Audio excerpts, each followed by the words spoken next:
curso bíblico Fundamentos para la Salvación. Hoy estudiaremos la segunda parte de la lección número 14. Hagan esto en memoria de mí. ¿Se acuerda la anterior clase?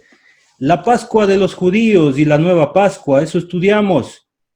Egipto fue juzgado por Dios, recibió una plaga, la 10ª plaga que cayó sobre Egipto. Dios estaba juzgando a Egipto, Israel vivía en medio de ellos, pero el pueblo de Dios obedeció al mandato del Señor. ¿Se acuerda? Ellos sacrificaron un cordero. Cuando vino el ángel de Jehová, miró la sangre pintada allí en el marco y pasó por encima. Eso significa Pascua, pasar por encima. Desde ahí, el pueblo de Israel por más de 1500 años celebraban pues la Pascua. Sí, ellos utilizaban pues el cordero que sacrificaron, lo ponían sobre la mesa. También ellos utilizaban el pan, el vino y recipientes de especias donde remojaban el pan para comer. Eso era hace mucho tiempo, hace 2000 años, imagínense. Bueno, también estudiamos acerca de la última cena. La última cena está registrada en los 4 evangelios y también enseñada en Primera de Corintios por el apóstol Pablo. ¿Se acuerda en la mesa que los discípulos prepararon? Allí estaba el pan, también tenían las especias, tenían el vino, pero faltaba algo, lo más importante, el cordero. El cordero no estaba sobre la mesa, el cordero estaba sentado en la mesa. Es nuestro Señor Jesucristo, el cordero, querido amigo que está escuchando. Nuestro Señor Jesucristo murió en aquella cruz y Jesucristo derramó su sangre en el madero. Y esa sangre sirve para el perdón de pecados de todo aquel que tenga fe en Jesucristo, se arrepienta de sus pecados y decida bautizarse. El Señor estableció una nueva Pascua. Puede leer conmigo Mateo capítulo 26, versículo 26. Y mientras comían, tomó Jesús el pan y bendijo y lo partió y dio a sus discípulos y dijo: tomad, comed, esto es mi cuerpo. Jesucristo tomó el matzá. ¿Qué era el matzá? Era harina con un poquito de aceitito, sal, y eso lo hacían, lo cocían, y era el pan sin levadura. Ellos participaban del matzá. Este pan representa el cuerpo de Cristo sacrificado. Eso lo vimos en la lección anterior. También vimos que el Señor estaba introduciendo un nuevo pacto por medio de la sangre de Jesucristo. Todo pacto se confirmaba mediante la sangre, pues la sangre de nuestro Señor confirmó este pacto. Lo dice también Mateo capítulo 26, versículos 27 y 28. Y tomando la copa y habiendo dado gracias, les dio, diciendo: bebed de ella todos. ¿Por qué? Porque esto es mi sangre del nuevo pacto, que por muchos es derramada para remisión de los pecados. La Iglesia de Cristo perseveró desde el principio en este mandamiento. Lo podemos entender muy claramente en Hechos capítulo 2, versículo 42. ¿Se acuerda cuando el apóstol Pedro predicó el Evangelio? En Hechos capítulo 2, allí se bautizaron más de 3000 personas. ¿Qué hicieron este grupo de hermanos que escucharon el Evangelio, se bautizaron? Ellos perseveraban en algunas cosas, en 4 cosas, para ser más específico: en la doctrina de los apóstoles, en la comunión unos con otros, en el partimiento del pan, ahí está la cena del Señor, y en las oraciones. Todas estas 4 cosas tienen naturaleza espiritual, pues son para reverencia, para obedecer a Dios y alabarlo. Muy bien, en Hechos capítulo 20, versículo 7, encontramos que la iglesia participaba de la cena del Señor los días domingos. Lo podemos entender ahí en Hechos capítulo 20, versículo 7. El primer día de la semana, reunidos los discípulos para partir el pan, Pablo les enseñaba, habiendo de salir al día siguiente, y alargó el discurso hasta la medianoche. ¿Lo notó? Los discípulos se reunían para partir el pan, para cenar, para la cena del Señor. Ahora vamos a hablar un poquito de la iglesia en Corinto. Si usted se acuerda y usted lee el libro de los Hechos, usted notará que la iglesia empezó en Jerusalén. Ahí abajo, si usted mira el mapa, en Judea. Aquí al último del mapa, usted puede buscar en el primer, segundo viaje misionero de Pablo. Entonces, desde Jerusalén se expandió a Judea, Samaria, y luego continuó el evangelio. Después continuó en Antioquía, más arribita, pero llegó al punto de irse hasta el otro lado, pasando el mar Egeo. Sí, frente a Éfeso. Si usted se da cuenta allí en el mapa, en Acaya hay un puntito pequeñito al lado de la isla, es Corinto. Vamos a hablar de la iglesia en Corinto, porque el evangelio llegó a Corinto también. Sí, querido hermano, se estaba predicando en todas partes. Luego de la persecución de Esteban, se siguió enseñando acerca del arrepentimiento y el perdón de pecados. Es una iglesia que está creciendo en Corinto. Aquí en los textos que vamos a leer, estos hermanos tienen problemas y son problemas de división entre ellos, y también tenían problemas en este mandamiento, la cena del Señor. Me gustaría que usted busque en el mapa y que identifique esta ciudad. Es importante notar, está al lado de Atenas, está al lado de Esparta. Bueno, vamos a hablar un poquito de estos hermanos. Le pido por favor que abra su Biblia en 1 Corintios capítulo 11, versículos 17 en adelante. Y vamos a aprender el problema principal que tenían los hermanos en Corinto, o de los hermanos corintios, porque así se les llamaba, porque vivían en esa ciudad. Dice el texto bíblico: pero al anunciaros esto que sigue, no os alabo, porque no os congregáis para lo mejor, sino para lo peor. Pues en primer lugar, cuando os reunís como iglesia, oigo que hay entre vosotros divisiones, y en parte lo creo. Usted puede notar rápidamente en el texto bíblico cuál es el propósito de congregarse. ¿Se acuerda? También lo estudiamos. Según 1 Corintios capítulo 14, versículo 3, hay 3 propósitos que aprendemos allí, y es que cuando nos congregamos, nos edificamos, nos exhortamos y también nos consolamos. Así es, querido hermano.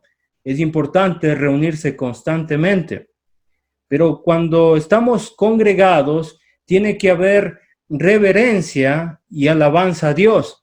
Pero hay un problema. ¿Cuál era el problema de nuestros hermanos en Corinto? Pues había muchas divisiones entre ellos, y la palabra división es ruptura, es desgarro. Sí, ellos estaban divididos. El Señor nos formó como un solo cuerpo cuando nos bautizamos, somos parte de la iglesia, pero las divisiones hacen que nosotros rompamos las relaciones. Mire, en la versión Dios habla hoy, dice lo siguiente: pues parece que sus reuniones les hacen daño en vez de hacerles bien. Pues los hermanos, cuando se reunían, no estaban reuniéndose para lo mejor, para alabar al Señor, para estudiar su palabra, para edificarse. Más bien, las reuniones que tenían ellos eran para peor. Y esto es lamentable. Tenga mucho cuidado, querido hermano que me está escuchando, que cuando vayamos a congregarnos, estemos en comunión unos con otros, que no estemos divididos. Es importante enseñar esto, querido hermano, pues si hay alguna dificultad, algún malentendido, debemos solucionarlo lo más pronto, que no haya en la Santa Iglesia de Dios divisiones. Seguimos, versículo 19. Vamos a aprender acerca de los aprobados por Dios, porque es preciso que entre vosotros haya disensiones para que se hagan manifiestos entre vosotros los que son aprobados. ¿Qué significa disensiones? Bueno, viene del griego que significa escoger o sectario o separarse por cuestiones de opinión. No son diferencias de doctrina. Lo que les dividía a ellos, a los hermanos en Corinto, era algo económico y social. Estaban divididos así, pobres, ricos, gente de alta sociedad, gente de baja sociedad. Eso eran las divisiones que tenían ellos. Pero el Señor dice que es necesario que haya estas disensiones para saber quiénes son los aprobados. ¿Quiénes son los aprobados? Los aprobados son aquellos que no manifiestan estas actitudes carnales. Me indica que hay también desaprobados. Sí, cuando tenemos este espíritu de división, pues somos desaprobados delante del Señor. Así que, hermanos queridos, debemos pensar mucho en esto. Seguimos, versículos 20 y 21. Ellos tenían un mal entendimiento del mandamiento de la cena del Señor. Dice el texto bíblico, cuando pues os reunís vosotros, esto no es comer la cena del Señor, porque al comer cada uno se adelanta a tomar su propia cena y uno tiene hambre y otro se embriaga. Ellos no entendían el significado de la cena del Señor. Pensaban que era una comida común. Ellos llegaban de su casa y llevaban comida a las reuniones. Imagínense, como estaban divididos en grupos, había los grupos de los que supuestamente eran de alta sociedad, los pobres, y cada cual tenía sus comidas en la reunión de la iglesia. Imagínense, un problema muy difícil y muy grave en la iglesia. Y esto producía dos extremos. ¿Cuáles eran? Es que los pobres tenían hambre porque no podían llevar lo que los otros llevaban, y el otro grupo pues se embriagaba. ¿Y qué significa la palabra embriagar aquí? Significa que estaban saciados y además de saciados, sobrecargados. Imagínense, un grupo con hambre, otro grupo con mucha comida, desperdiciándose, pero no compartían porque estaban divididos. Versículo 22. Dice el texto, pues que no tenéis casa en que comáis y bebáis, o menospreciáis la iglesia de Dios y avergonzáis a los que no tienen nada. ¿Qué os diré? ¿Os alabaré? En esto no os alabo. Primera de Corintios 11:22. Debían diferenciar la comida común con la cena del Señor, por supuesto. Esta es la solución.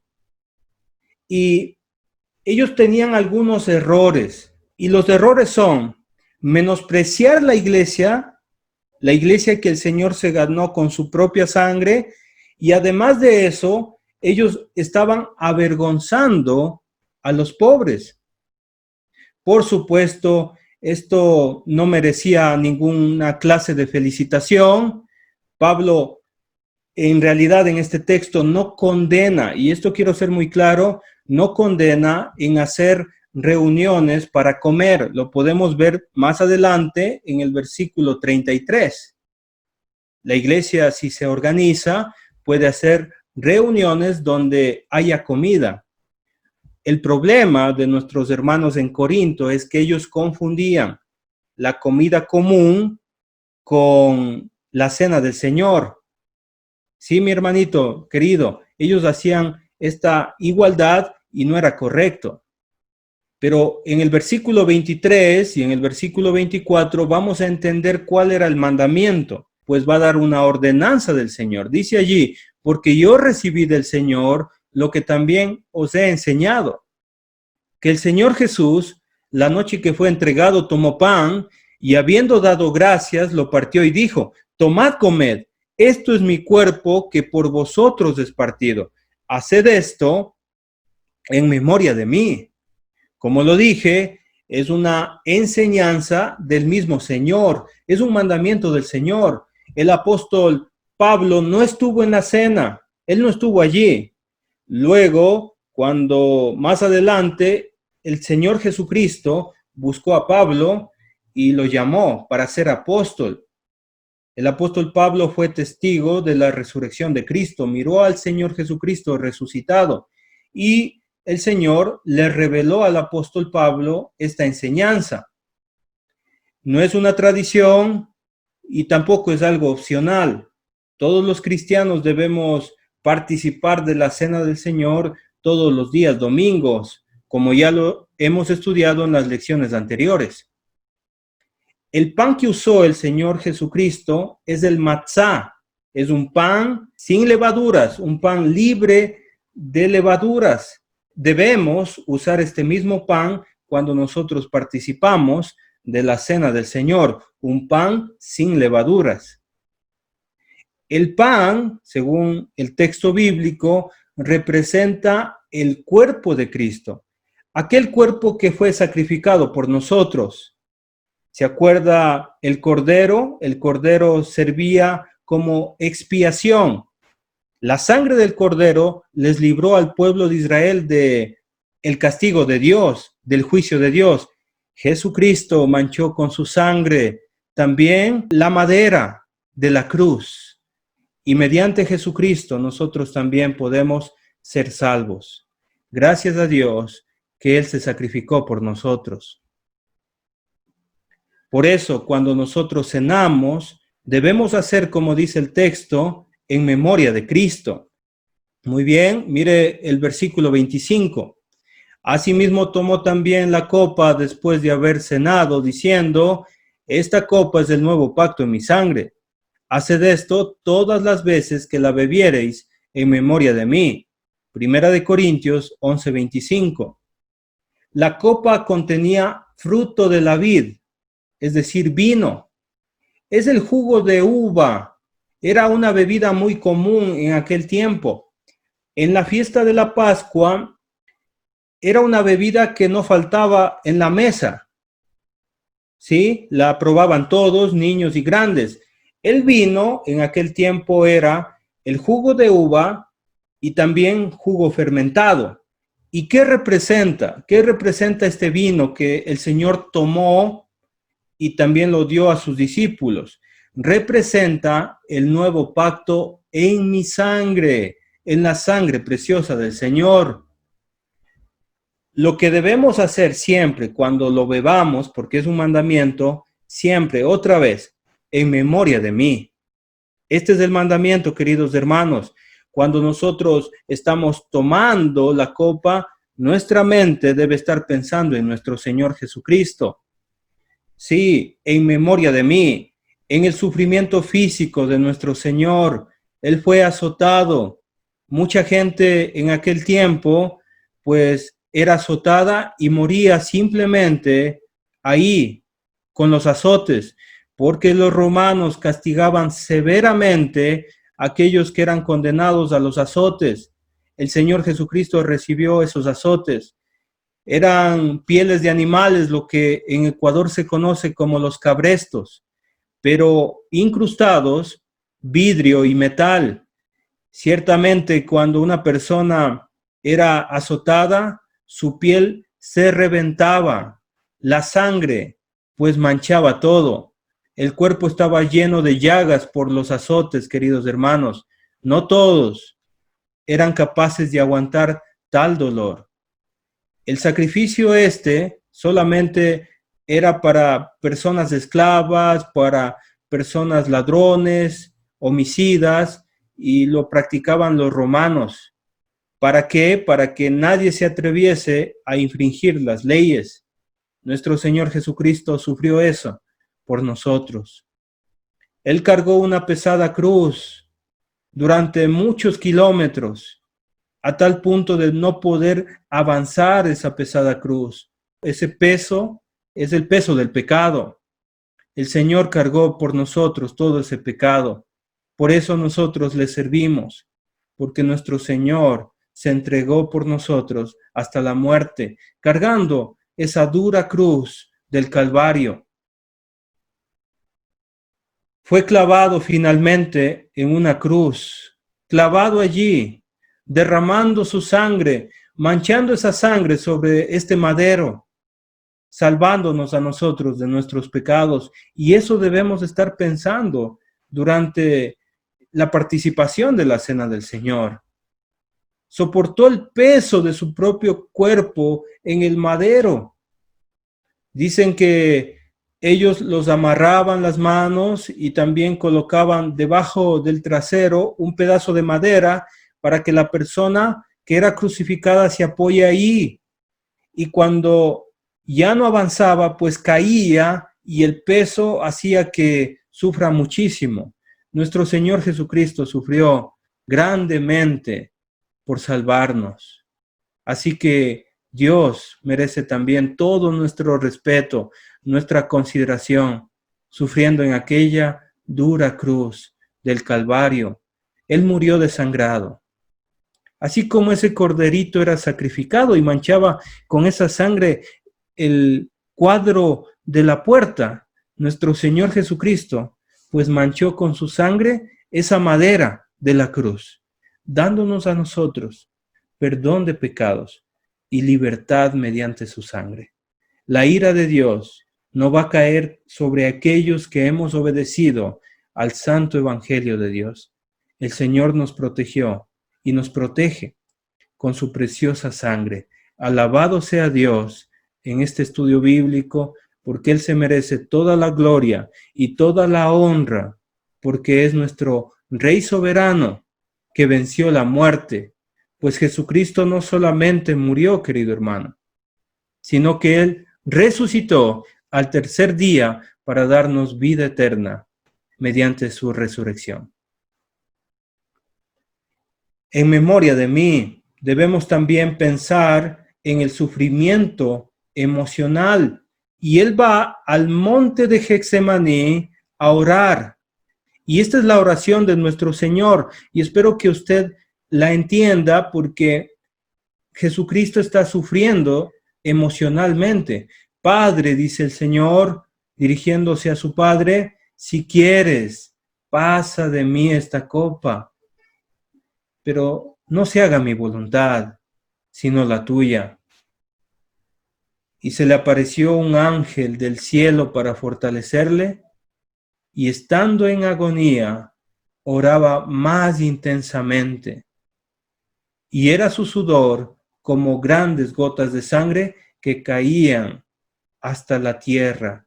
Nuestro Señor emocionalmente sufrió muchísimo, querido hermano.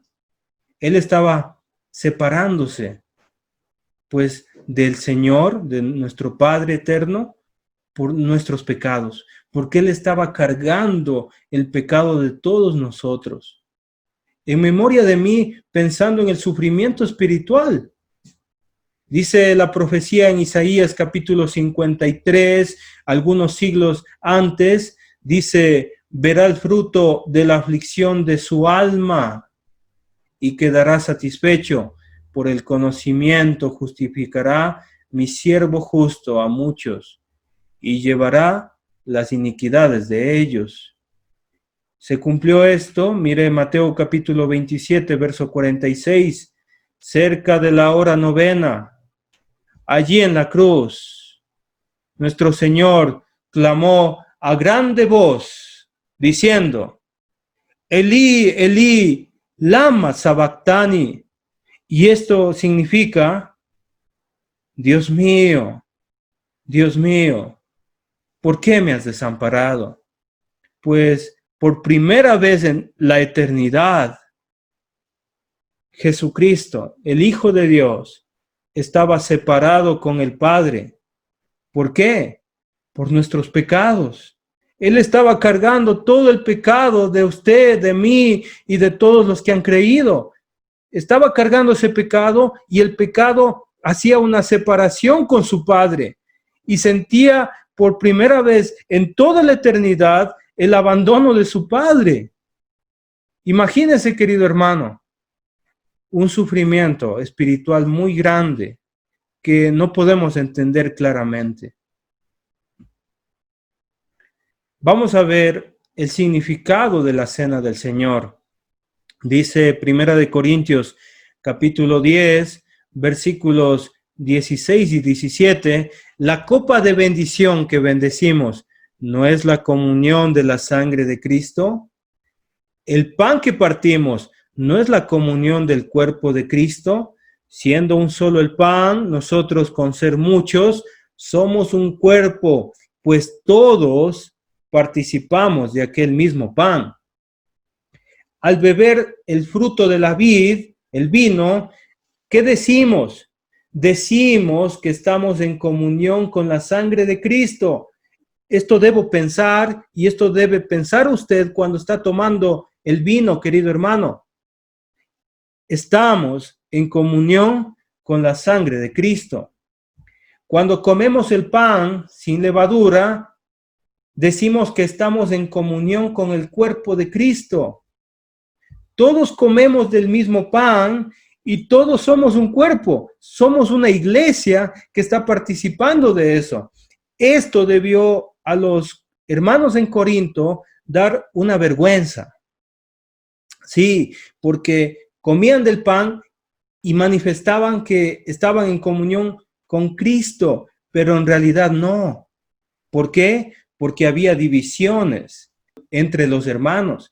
La pregunta para hoy en día a la persona que está en problemas, dividido, es, ¿estoy apto para participar de la cena del Señor si estoy en divisiones? ¿Si estoy en enemistades? ¿Si estoy en partidos?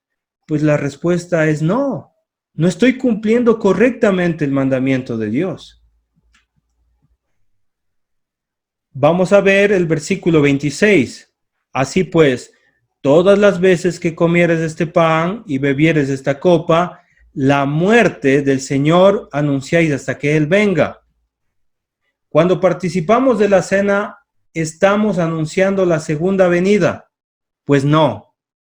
Hay veces que se lee rápido este texto bíblico y yo he escuchado una mala interpretación de este versículo. No estamos anunciando la segunda venida, eso no lo dice el texto. Cuando participamos, estamos anunciando la muerte del Señor hasta su venida. ¿Qué hacen ellos? Dirá la persona que está mirando cuando nosotros participamos de la cena. La respuesta sería, ellos están haciendo memorias de nuestro Señor, están anunciando la muerte de Cristo. Sigamos, 1 Corintios 11, 27, y vamos a ver el problema que ellos se encuentran. Dice el texto, de manera que cualquiera que comiere este pan o bebiere esta copa del Señor, indignamente será culpado del cuerpo y de la sangre del Señor. Indignamente se refiere a la manera indigna que estaban participando, una manera inapropiada de celebrar la Santa Cena. Dice la traducción NBI, será culpable de pecar contra el cuerpo y la sangre del Señor. La versión Dios habla hoy dice, comete un pecado en contra del cuerpo y de la sangre del Señor. Es decir, que ellos, al participar de esa manera errónea, en divisiones, confundiéndolo con una comida cualquiera, ellos estaban pecando contra el cuerpo y la sangre del Señor. Un pecado muy grave, querido hermano y hermanita. Por eso, cuando celebramos la Santa Cena, nosotros debemos estar conscientes de lo que estamos haciendo. No es cualquier acto, querido hermano, es el mandamiento del Señor. Mira el versículo 28. Por tanto, si esto es así, ¿qué debemos hacer? ¿Qué es lo que nosotros tenemos que hacer? Primera de Corintios 11:28. Por tanto, pruébese cada uno a sí mismo y coma así del pan y beba de la copa. Piense en el contexto, lo que estaba pasando. Los hermanos trayendo su comida, comiendo en divisiones, en grupos, pues era un problema muy grave. Si ellos querían cambiar, y lo hicieron, por supuesto, por eso hay una segunda de Corintios, donde ellos ya cambian esta forma incorrecta de hacerlo. Pruebe significa examinarse a sí mismo. Sí, querido hermano, cuando nosotros participamos de la cena del Señor, debemos hacernos un autoexamen. Debemos pensar en la actitud correcta cuando cenamos. Debemos pensar en el significado, que estamos en comunión con el cuerpo de Cristo, la iglesia, que estamos en comunión con la sangre preciosa de nuestro Señor. Y debemos pensar en cómo está mi relación con nuestro Señor Jesucristo.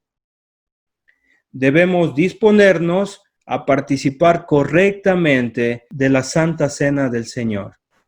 Desde la casita, nosotros vamos a congregarnos en nuestro local de reuniones y nosotros estamos pensando, voy a cenar, voy a participar dignamente de la cena, porque la cena tiene un significado, porque el Señor me dio este mandamiento.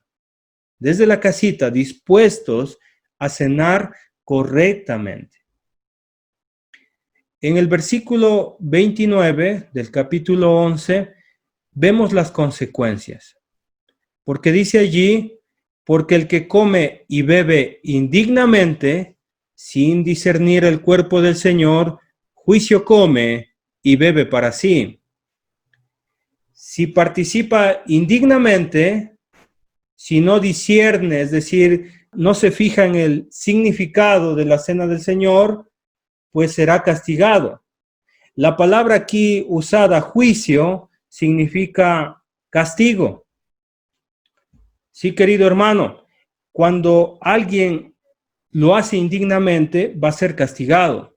El propósito del castigo que lo da el Señor es para que no seamos condenados con el mundo. Eso lo dice el versículo 32. Ya vamos para allá también. Por lo cual hay muchos enfermos y debilitados entre vosotros y muchos duermen. Eso lo dice en el versículo 30. Hay dos posibilidades de interpretación. La primera, este es el resultado de andar en una actitud divisionista y produjo enfermos espirituales, debilitados espiritualmente y también personas que duermen espiritualmente. Eso puede ser una de las probabilidades de interpretación. Pero la segunda es que este es el castigo de parte de Dios por comer la cena indignamente. Puede ser enfermedad física, puede ser debilidad física y también probablemente puede ser que hay personas que murieron. Es decir, que Dios los castigó a tal punto de quitarles la vida, como el caso de Ananías y Zafira. Son dos posibilidades y espero que usted lo estudie y analice el texto bíblico. Recuerde, 1 Corintios 11:30. Vamos con los siguientes versículos 31 y 32. Se podía corregir este problema, por supuesto, como hoy en día, si usted no ha estado tomando la cena del Señor correctamente, pues hay una solución. Hay cómo reconocer el problema y corregirlo. Si pues nos examinamos a nosotros mismos, no seríamos juzgados, mas siendo juzgados somos castigados por el Señor para que no seamos condenados con el mundo. Examinarse a sí mismo es lo que debemos hacer, querido hermano. Analizando el texto bíblico, entendemos que la palabra juicio aquí se refiere a castigo. El propósito es que no seamos condenados con el mundo. El Señor nos castiga y esto es una salida y le agradecemos a Dios que nos juzga para no ser condenados con el mundo. Mire, versículo 33 y 34, y estas conclusiones son para los hermanos en Corinto. Así que, hermanos míos, cuando os reunís a comer, esperaos unos a otros. Si alguno tuviere hambre, coma en su casa, para que no os reunáis para juicio. Las demás cosas las pondré en orden cuando yo fuese. Primera de Corintios, capítulo 11, versículos 33 al 34. Si la iglesia decide hacer una reunión con comida, debe ser sin egoísmo, en unidad, donde todos compartan sin divisiones. No está prohibiendo el Señor las reuniones de comida en ninguna manera. Se puede hacerlo siempre que se organice, el grupo de liderazgo puede organizar y se puede tener pues unas lindas reuniones de comunión y fraternidad. Si antes de participar los hermanos en Corinto tenían hambre y decían, bueno, yo tengo hambre, pues, ¿qué aconseja el apóstol Pablo? Coma en su casa. Ese es el consejo de este apóstol para esta iglesia. Pues es un trabajo, como lo dice al final, las demás cosas las pondré en orden cuando yo fuese. Es un trabajo constante de los que enseñan la palabra de Dios, de los maestros de la iglesia, pues corregir cada una de las cosas y los malos entendimientos de los mandamientos. Pues cómo se corrige los malos entendimientos de los mandamientos con estudios bíblicos. Por eso la iglesia del Señor siempre está estudiando la Biblia para hacer la voluntad de Dios. Y el pueblo de Dios pues está estudiando también, aprendiendo y corrigiendo cada uno de los errores.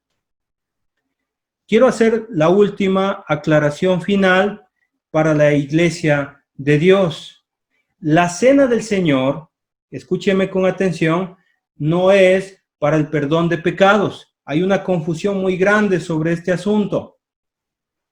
El pecador debe tener fe en el Evangelio, tiene que arrepentirse y tiene que bautizarse. De esta manera Dios le perdona los pecados. Es decir, que la obediencia al Evangelio es para el perdón de pecados. Ahora, si la persona ya es bautizada y es convertida al Señor, el cristiano, si comete algún pecado, pues la solución es arrepentirse de su pecado y confesar su pecado a Dios. De esa manera Dios le va a perdonar al pecador. Dios le va a perdonar al cristiano. Eso ya lo estudiamos en unas lecciones anteriores con el título ¿Qué debo hacer si peco siendo cristiano? Entonces, si peca un día determinado, ese mismo día tiene que arrepentirse, tiene que orar a Dios y pedir perdón a Dios mediante la confesión de sus pecados. Eso ya lo vimos. La cena es un mandamiento donde hacemos memorias de nuestro Señor Jesucristo. ¿Sí? No espere al último antes de participar de la cena y preguntarse, ¿pequé esta semana? Y en ese momento, 10 minutos antes de tomar la cena, voy a arrepentirme de todos mis pecados. No. Si usted pecó el día lunes, el martes, miércoles, cualquier día, pues debe arrepentirse de sus pecados y confesarlos a Dios. No espere a la última hora, al último momento. Nosotros debemos pensar en nuestro Señor Jesucristo, pensar en su cuerpo, en su sangre que derramó por nosotros para salvarnos. Qué gran bendición, queridos hermanos, que Dios nos da esta oportunidad de cada domingo, como lo hemos estudiado, porque la cena se celebra todos los domingos, que cada domingo nosotros tengamos esta oportunidad de proclamar la muerte de nuestro Señor, de hacer memoria, de examinarnos a nosotros mismos de cómo estamos participando de la cena del Señor. Hagan esto en memoria de mí. Que Dios les bendiga grandemente, mis queridos hermanos. Usted está estudiando el curso bíblico Fundamentos para la Salvación.